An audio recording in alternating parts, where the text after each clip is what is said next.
過咗晨，年初三朝早涼咗唔少啊！我哋睇下，截至上晝7點，各區最低氣温介乎12.9至14.2度，至最高氣温介乎18.2至19度。嗱，一齊睇下風勢圖。一股強烈東北季候風正係影響華南。本港今朝早大部分地區氣温較尋日低2至3度㗎，所以大家記得注意保暖啦。預測方面，大致多雲，日間部分時間有陽光同埋乾燥，氣温徘徊喺15度左右。夜晚黑天氣寒冷，市區氣温進一步下降至到12度左右，新界再低2至3度。吹清勁至強風程度偏北風，離岸同埋高地間中吹烈風。但年初四朝早寒冷，市區氣温降至10度左右，新界再低2至3度。而隨後1、2日雲量增多，朝早仍然係相當清涼㗎。預測今日上晝嘅空氣質素健康風險，一般同埋路邊監測站都係低至中。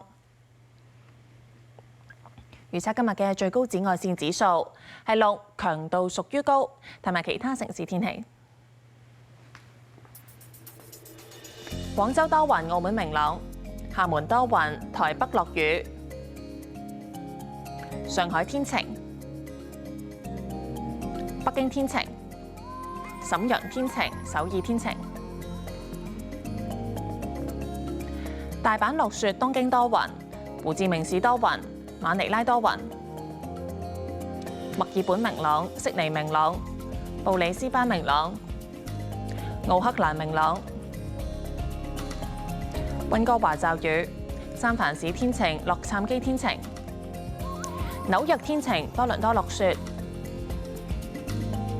倫敦多雲，巴黎多雲，阿姆斯特丹、法蘭克福、蘇黎世多雲。天氣先講到呢度。